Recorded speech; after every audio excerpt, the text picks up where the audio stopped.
mengikuti semua yang ada di Facebook dan saya mencatat isi Facebook dari seorang anak Papua. Mohon umat pendatang tidak tersinggung.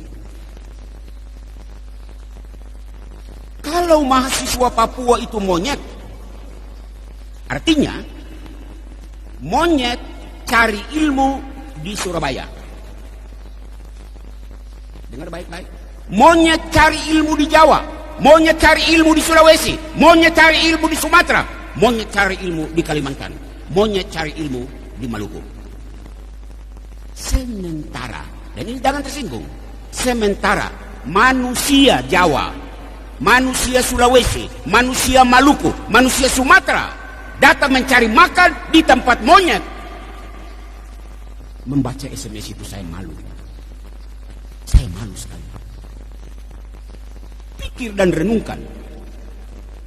Orang waras pasti malu disebut cari makan di tempat monyet. Nilai setitik merusak susu sebelanga.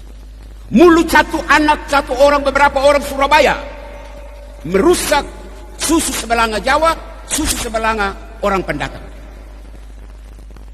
Lebih malu yang mana? Monyet cari ilmu di tempat manusia atau manusia cari makan di tempat monyet? Jangan, sekali lagi, jangan tersinggung. Ini konsekuensi logis sebuah ucapan rasis. Pertama. Yang kedua, saya ingin menyapa bagian pemerintahan. Pemerintah kita di pusat maupun di daerah all out mengeluarkan dana besar untuk membangun jalan di Papua, pendidikan di Papua, kesehatan di Papua. Berkaitan dengan ucapan rasisme tadi, pertanyaan yang mengganggu nalar. Bangun jalan untuk monyet-monyet? Bangun kesehatan untuk monyet? Bangun pendidikan untuk monyet-monyet? Kalau benar teriakan rasis orang Surabaya itu, apa pemerintah masih waras mengeluarkan dana begini besar untuk monyet-monyet? Pemerintah yang waras akan menjawab teriakan itu tidak benar. Oke, tidak benar, lalu kau buat apa? Buat apa?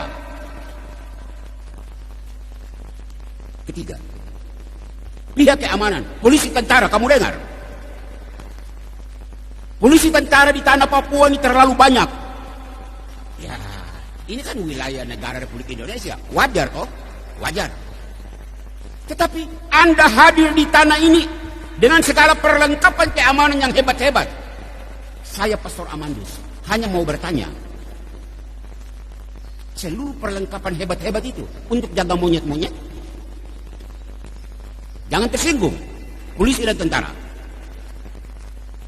Polisi dan tentara yang masih waras akan menjawab, tidak, kami tidak menjaga monyet, kami menjaga manusia. Oke, kalau begitu, apa sikap tentara dan polisi terhadap orang yang teriak monyet itu? Malulah Anda. Kalau orang Papua itu monyet, baru Anda dengan segala perlengkapan keamanan yang wah, kamu menjaga monyet, malu kan? Keempat, kelompok keempat, pihak agama. Saya tidak mau menyebut orang Islam, saya tidak mau menyebut orang Protestan. Saya hanya membatasi diri pada gereja Katolik. Pastor dan suster, sejak zaman Belanda sampai zaman pemerintahan Indonesia ini, luar biasa pastor dan suster begitu banyak datang di Papua untuk melayani. Anda mengabdikan seluruh hidupmu dari masa muda sampai Anda menjadi tua di tanah Papua ini. Pertanyaan kecil untuk direnungkan. Apakah Anda petugas gereja, pastor, bruder, suster? Anda melayani monyet-monyet?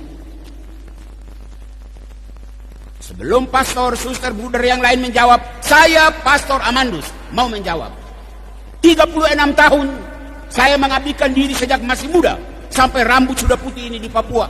Saya tidak melayani monyet. Saya melayani manusia. Manusia Papua. Saya sedih kalau disebut orang Papua monyet. 36 tahun saya tidak melayani monyet-monyet.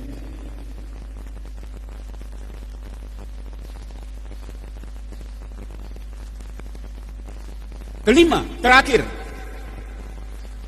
anak cucu guru-guru perintis. Kamu pasang telinga dengar baik-baik.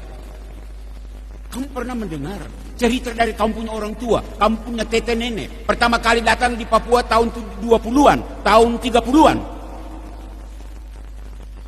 Mereka bercerita bahwa mereka bertemu monyet-monyet.